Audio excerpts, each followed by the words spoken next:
Hey guys, welcome back to daily English with me. Friends, आज के इस lesson में मैंने 6 ऐसे बेसिक इंग्लिश स्ट्रक्चर्स इंक्लूड किए हैं जो कि आपके स्पोकन इंग्लिश को, डेली कॉन्वर्सेशन को ब्रशअप करने में ज़रूर यूज़फुल होंगे। तो वीडियो को एंड तक ज़रूर देखिएगा ताकि आपसे एक भी स्ट्रक्चर मिस ना हो। So let's have look at them. Friends, पहला स्ट्रक्चर है to be plus having two plus verb का फर्स्ट फॉर्म। और गाइज, इस स्ट्रक्चर का यूज़ तब किया जाता है जब सेंटेंसेस के एंड में कुछ इस तरह के कीवर्ड्स आ रहे होते हैं। पढ़ रहा है, पढ़ रहा था, पढ़ रहा होगा। मतलब कुछ काम या कोई चीज़ है जो करनी पड़ रही है, करना पड़ रहा था या करना पड़ रहा होगा। उस सिचुएशन को इंडिकेट करने के लिए हम इस स्ट्रक्चर का यूज़ करेंगे। तो आइए इसके कुछ एग्जाम्पल्स देख लेते हैं। मुझे बार बार मार्केट जाना पड़ रहा है। तो ये सेंटेंस बनेगा I am having to go market again and again. I am having to go market again and again. Friends, आप इस तरह के सेंटेंसेस को हैज़ टू और हैव टू का यूज़ करके भी बना सकते हैं। मुझे काफ़ी मशक्क़त करनी पड़ रही है। I am having to struggle a lot. I am having to struggle a lot. मुझे अब बिल नहीं चुकाना पड़ रहा है। I am not having to pay the bill now. I am not having to pay the bill now. एक sentence past tense का ले लेते हैं। मुझे मेरे पापा से सच छुपाना पड़ रहा था। I was having to hide the truth from my papa. I was having to hide the truth from my papa. मुझे ऐसा करना पड़ रहा है। I am having to do so. I am having to do so. Friends, इस lesson का second structure है would have had two plus verb का फर्स्ट फॉर्म। इस सेंटेंस स्ट्रक्चर का यूज़ हम तब करेंगे जब सेंटेंसेस के एंड में कुछ इस तरह के कीवर्ड्स आते हो, जैसे कि पढ़ जाता, पढ़ जाती, पढ़ जाते या पढ़ा होता। इन द सेंस पास्ट में, भूतकाल में हमें कुछ काम करना पड़ जाता पर वो काम या कोई चीज़ नहीं करनी पड़ी।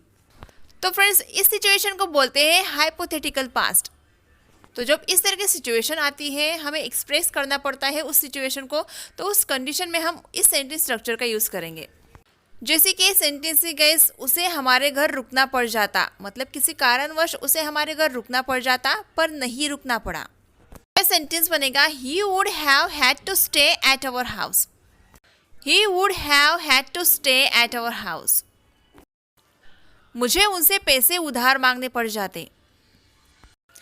I would have had to borrow money from them. I would have had to borrow money from them. Next example is मुझे वहाँ तुम्हारा इंतज़ार करना पड़ जाता। I would have had to wait for you there. I would have had to wait for you there. Sameer को उससे रिश्ता तोड़ना पड़ जाता। Samir would have had to break up with her. Samir would have had to break up with her. Friends, इस lesson का अगला structure है have had to, has had to, had had to और will have had to plus verb का first form. Friends, इस sentence structure का use हम तब करेंगे जब सेंटेंसेस में कुछ इस तरह का सेंस आ रहा हो, करना ही है, करना ही था, करना ही होगा। इन द सेंस गाइस, किसी काम को लेकर हमें डिटर्मिनेशन है, दृढ़ता है। इन द सेंस कोई काम है जो हमें एनी हाउ, कैसे भी करके करना ही है। सिचुएशन को एक्सप्रेस करने के लिए हम इस सेंटेंस स्ट्रक्चर का यूज़ करेंगे। तो चलिए इस सेंटेंस स्ट्रक्चर के कुछ एग्जाम्पल्स देख लेते हैं ताकि आपको अच्छे से समझ में आ जाए। मुझे सुबह 5 बजे उठना पड़ता ही है। I have had to get up at 5. I have had to get up at 5. Next example is हमें सच सामने लाना ही होगा। We will have had to reveal the truth. We will have had to reveal the truth. मुझे exam पास करनी ही थी। ये sentence past tense का है तो ये कुछ इस तरह से बनेगा I had had to pass the exam. I had had to pass the exam. अगला सेंटेंस स्ट्रक्चर है is to, am to, are to plus verb का फर्स्ट फॉर्म। और इस सेंटेंस स्ट्रक्चर का यूज़ हम तब करेंगे जब सेंटेंसेस के एंड में ना है, नी है और ने है, इस तरह के कुछ कीवर्ड्स आ रहे हो। सपोज अगर आप ऐसा बोलना चाहते हो कि मुझे आना है, I am to come, I am to come. Mummy को खाना पकाना है, mummy is to cook the food, mummy is to cook the food. आपको कहाँ जाना है, where are you to go, where are you to go. और guys इसी तरह के सेंटेंसेस पास्ट टेंस में कैसे बनते हैं, आइए उसका भी स्ट्रक्चर देख लेते हैं। तो उसका स्ट्रक्चर है was to या were to प्लस वर्ब का फर्स्ट फॉर्म। इस स्ट्रक्चर का यूज तब करेंगे जब सेंटेंसेस के एंड में ना था, नी थी, इस तरह का सेंस आ रहा हो। इसी के सेंटेंस है मुझे कल ऑफिस जाना था, I was to go to office yesterday, I was to go to office yesterday।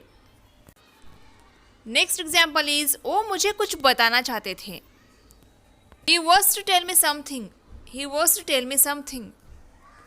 मुझे पूरे घर की सफाई करनी थी, I was to clean the whole house, I was to clean the whole house।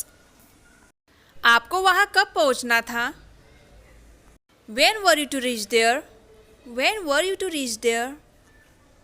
आप इस तरह के सेंटेंसेस भी ज़रूर बोलते होंगे गुस्से में किसी को चेतावनी देने के लिए, जैसे कि अच्छा होगा कि तुम इस बारे में किसी को न बताओ, अच्छा होगा कि तुम यहाँ से चले जाओ, अच्छा होगा कि तुम अब पढ़ाई कर लो। तो फ्रेंड्स इस तरह के सेंटेंसेस बनाने के लिए जिस सेंटेंस स्ट्रक्चर का यूज़ किया जाता है वो सेंटेंस स्ट्रक्चर है हैड बेटर प्लस वर्ब का फर्स्ट फॉर्म। तो चलिए इस सेंटेंस स्ट्रक्चर का यूज़ करके कुछ सेंटेंसेस ट्रांसलेट करके देखते हैं। अगर आप किसी को वार्निंग देना चाहते हो, जैसे कि मैं तुमसे नहीं मिलना चाहती, तुम्हारी भलाई इसी में है कि तुम यहाँ से चले जाओ। I don't want to meet you, you had better go from here. या फिर इस सेंटेंस को और भी ज़्यादा गुस्से से बोलना हो आपको तो आप बोल सकते हैं यू हैड बेटर बज अप फ्रॉम हियर। और गाइज ये लास्ट वाला सेंटेंस आपकी प्रैक्टिस के लिए, अच्छा होगा कि तुम इस बारे में किसी को न बताओ। So guys please translate this sentence in the comment section. Guys I hope आज के सेंटेंस स्ट्रक्चर्स आपके डे टू डे लाइफ में स्पोकन इंग्लिश में ज़रूर यूजफुल होंगे। And one more thing guys, आपको इसी तरह की और भी advance English structures written form में चाहिए तो वो पीडीएफ भी मेरे पास अवेलेबल है।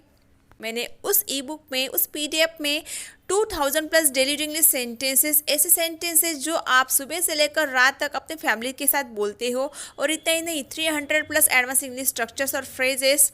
और तो और गाइज उस ई बुक में मैंने 300 प्लस प्रोवर्ब्स मतलब कहावतें भी इंक्लूड किए हैं। तो अगर अभी तक आपने उस ई बुक को परचेस नहीं किया है तो जल्दी ही कर लीजिए, क्योंकि इस ई बुक के परचेस पर मेरा अगला अपडेटेड ई बुक आपको बिल्कुल फ्री ऑफ कॉस्ट ईमेल के द्वारा प्रोवाइड किया जाएगा। So make the most of this offer and go through this link. Friends मिलते हैं अगले लेसन में। Till then bye bye and take care.